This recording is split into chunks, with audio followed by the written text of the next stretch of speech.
വർഷമായിട്ട് മലയാള സിനിമയുടെ വർണ്ണാഭമായ ആ വർണ്ണപ്പൊലിമയൊന്നുമില്ലാത്ത പാവപ്പെട്ട തൊഴിലാളികൾ, സിനിമയ്ക്ക് പിന്നിൽ നിൽക്കുന്നവർ, ലൈറ്റ് അടിക്കുന്നവർ, മരത്തിൽ കയറി ലൈറ്റ് കെട്ടി തൂക്കുന്നവർ, വണ്ടി ഡ്രൈവ് ചെയ്യുന്നവർ, നടീനടന്മാർക്ക് കുട പിടിച്ചു കൊടുക്കുന്നവർ, അവരുടെ ഷൂസ് തുടച്ചു കൊടുക്കുന്നവർ, അവർക്ക് ഭക്ഷണം വിളമ്പി കൊടുക്കുന്നവർ എന്നു തുടങ്ങി ഒരു സിനിമയിൽ 200ഓളം പേര് മൊത്തം വർക്ക് ചെയ്യുന്നുണ്ടെങ്കിൽ നമ്മൾ അറിയപ്പെടുന്ന താരങ്ങളോ സംവിധായകരോ പ്രമുഖരായ ക്യാമറാമാരോ ഉൾപ്പെടെ 15 പേര് കഴിഞ്ഞാൽ ബാക്കി 180ഓളം പേര് ഉള്ള നമ്മളാരും തിരിച്ചറിയാത്ത ഇന്നസെന്റ് ഒക്കെ പറയുന്ന ഇവരെ ആരെയും ഞങ്ങൾക്ക് അറിയത്തില്ലല്ലോ എന്ന് അദ്ദേഹം പറയാറുണ്ട്. ഇങ്ങനെയുള്ള മീറ്റിംഗ് കഴിയുമ്പോൾ ടിവിയിൽ ശ്രീമാൻ ഇന്നസെന്റിന്റെ പുറകിൽ നിൽക്കുന്ന സുഹൃത്തുക്കളുടെയൊക്കെ ഫോട്ടോ ഇപ്പൊ ടിവിയിൽ വരും.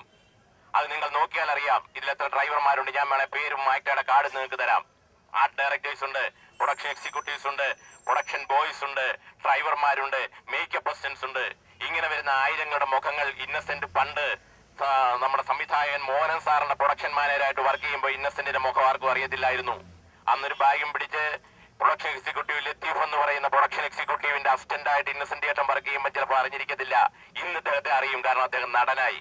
അതുകൊണ്ട് മുഖം തിരിച്ചറിഞ്ഞാലേ സിനിമയിലെ തൊഴിലാളികളെ തിരിച്ചറിയാൻ പറ്റൂ എന്നുള്ള അദ്ദേഹത്തിന്റെ ആ ത്രാഷ്ട്യം നിറഞ്ഞ ആ സംസാരത്തിന് മറുപടി ഞാൻ പറയുകയാണ്. 30 വർഷമായി താരസിംഹാസനത്തിലിരിക്കുന്ന നമ്മുടെ ബഹുമാനരായ സൂപ്പർ താരങ്ങൾ അവർ ഒറ്റയൊരുത്തരാണ്. ഞാൻ തുറന്നു പറയാം, വേറെ ആരുമല്ല.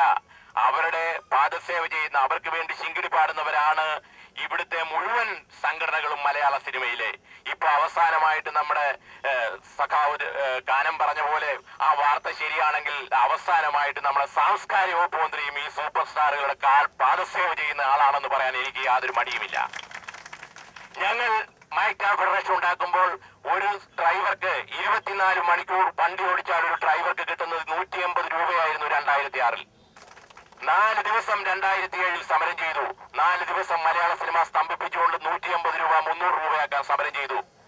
ആ സമരത്തോടുകൂടി ഇവിടുത്തെ മുതലാളിമാരും ഈ സൂപ്പർ താരങ്ങളും എന്നോട് വിളിച്ചു പറഞ്ഞിട്ടുണ്ട്. സൂപ്പർ താരം, ഞാൻ പേര് വേണേ പറയാം, എനിക്ക് മടിയില്ല.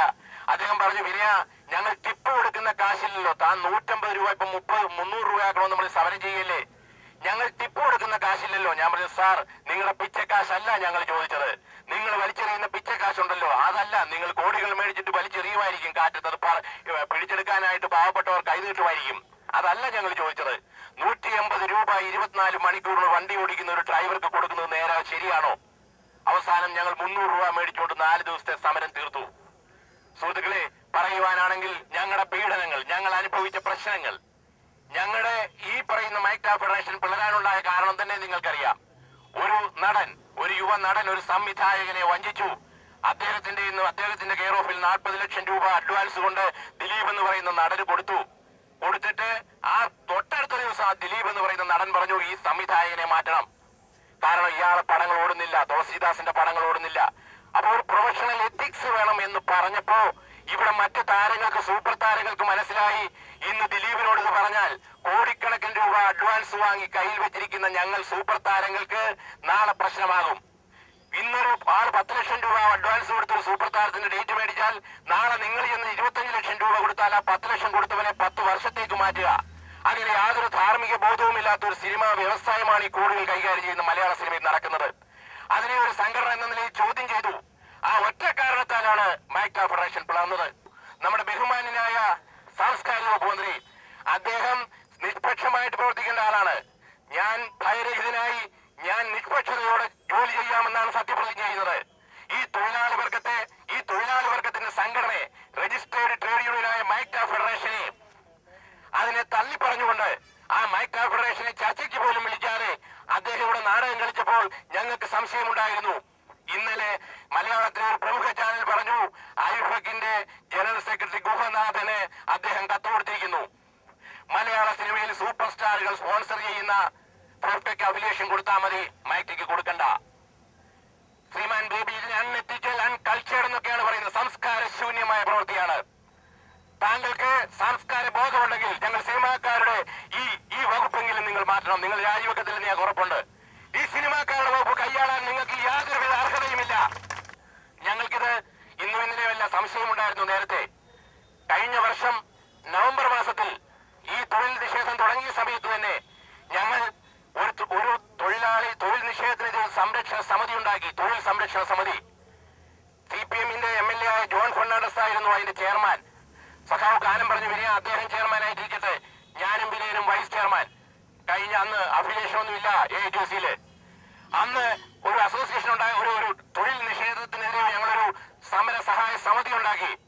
അന്ന് ജോൺ ഫെർണാണ്ടസ് ആയ ഉടനെ ശ്രീമാൻ മമ്മൂട്ടി സെറ്റിൽ പറഞ്ഞു, 24 മണിക്കൂറിനകം ഇദ്ദേഹത്തെ കൊണ്ട് ഞാൻ രാജിവെപ്പിക്കും, നിങ്ങൾ പേടിക്കേണ്ട സുഹൃത്തുക്കളെ എന്ന് പറഞ്ഞു പ്രസ്വക്കാരോട്. സുഹൃത്തുക്കളെ 24 മണിക്കൂർ എടുത്തില്ല. 6 മണിക്കൂറിന് ശേഷം 3 മണിക്ക് സഖാവ് ജോൺ ഫെർണാണ്ടസ് പ്രസ് കോൺഫറൻസ് നടത്തി. തൊഴിൽ നിഷേധത്തിനെതിരെ ഞാൻ ശക്തമായിട്ട് ഞങ്ങളും CITU കൂടെ നിൽക്കും, ഈ മലയാള സിനിമയിലെ ആരെയും കാണാത്ത ഈ അപ്പാവികൾക്ക് വേണ്ടി ഞങ്ങൾ നിൽക്കുമെന്നാണ് അദ്ദേഹം പറഞ്ഞത്. പക്ഷെ അദ്ദേഹം പ്രസ് മീറ്റ് നടത്തിയിട്ട് വൈകുന്നേരം 8 മണി, 24 മണിക്കൂറൊന്നും എടുത്തില്ല മമ്മൂട്ടി പറഞ്ഞ പോലെ. വൈകിട്ട് 8 മണിക്ക് അദ്ദേഹം എന്നെ വിളിച്ചു പറഞ്ഞു, സോറി വിനയൻ, ഞാൻ രാജിവെക്കുന്നു. ഞാൻ ചോദിച്ചു, എന്താണ് സഖാവി രാജിവെക്കുന്നു, എന്നോടൊന്നും ചോദിക്കരുത്. എന്നോട് അങ്ങനെ ആവശ്യപ്പെട്ടു പാർട്ടി നേതൃത്വം. അന്നേ ഞങ്ങൾക്കറിയാമായിരുന്നു ഞങ്ങൾ തോൽക്കും, ഞങ്ങൾക്ക് അടി കിട്ടും, ഈ പാവപ്പെട്ട തൊഴിലാളികളെ ഛിന്ന ഭിന്നമാക്കും. ഇവിടെ സൂപ്പർ താരങ്ങൾക്ക് വേണ്ടി വിടുപണി ചെയ്യുന്ന ഇവിടെ കുറെ സംവിധായകരും നിർമ്മാതാക്കളും അവർ നടത്തിക്കൊണ്ടിരിക്കുന്ന ഈ ആഭാസത്തരങ്ങൾ തുടരുമെന്ന് ഞങ്ങൾക്ക് അന്നേ അറിയാമായിരുന്നു. കാരണം പലരും പറയുന്നു, ഇന്ന് പറയുന്നുണ്ട് വിനയം കൊണ്ട് രാഷ്ട്രീയത്തിൽ കെട്ടി. AITUC ഒരു രാഷ്ട്രീയ സംഘടനയെ ഞാൻ വിശ്വസിക്കുന്നില്ല. അങ്ങനെയാണെങ്കിൽ ഒരിക്കലും ഇന്ന് MAVയ്ക്കെതിരെ ഇങ്ങനെ മീറ്റിംഗ് ഇവിടെ കൂടത്തില്ലല്ലോ. അങ്ങനെ രാഷ്ട്രീയം മാത്രമാണെങ്കിൽ തൊഴിലാളിക്ക് വേണ്ടി നിൽക്കുന്ന ഒരു സംഘടനയാണ് AITUC. തൊഴിലാളികളുടെ അവകാശങ്ങൾ നേടാനിരിക്കുന്ന സംഘടനയാണ് AITUC. സുഹൃത്തുക്കളെ, ഞാൻ ഈ മൈക്ക് ഫെഡറേഷൻ ഉണ്ടാക്കിയതല്ലാതെ ഒരു തെറ്റും ഇവരോടാരോടും ചെയ്തിട്ടില്ല.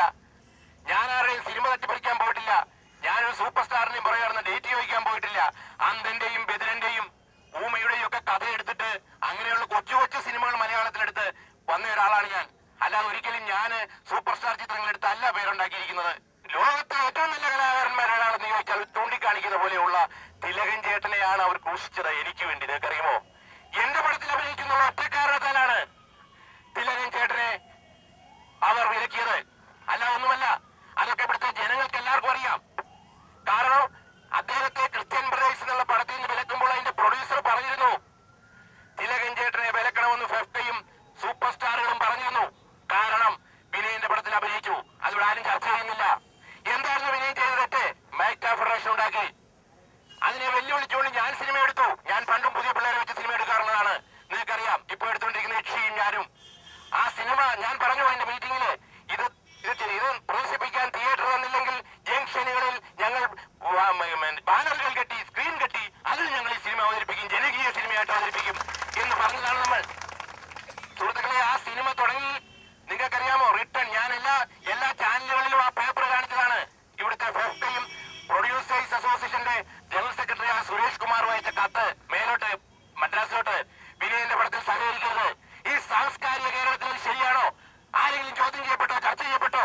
കത്തയച്ചു, വിനയന്റെ പടത്തിൽ സഹകരിക്കരുത്, വിനയന്റെ പടത്തിൽ സഹകരിക്കരുത്. ക്യാമറ യൂണിറ്റ് പോയതിന്റെ പിറ്റേ ദിവസം ഞങ്ങൾ വേറെ ക്യാമറ യൂണിറ്റ് വരുത്തി. പിറ്റേ ദിവസം ക്യാമറാമാൻ പോയി, വേറെ ക്യാമറാമാനെ വരുത്തി. യക്ഷി വരുമ്പോ ഗോസ്റ്റ് വരുമ്പോ അടിക്കുന്ന പ്രൊപ്പല്ലർ ഒരു രാത്രി തൂക്കിക്കൊണ്ടുപോയി. ഞങ്ങൾ വേറെ പ്രൊപ്പല്ലർ ഉണ്ടാക്കി. ഇങ്ങനെ ആ സിനിമ ചിത്രീകരിക്കാനായിട്ട് വേറൊരു സിനിമാ കഥ ഉണ്ടാക്കാവുന്ന സ്ട്രഗിൾ ഞങ്ങൾ ചെയ്തു.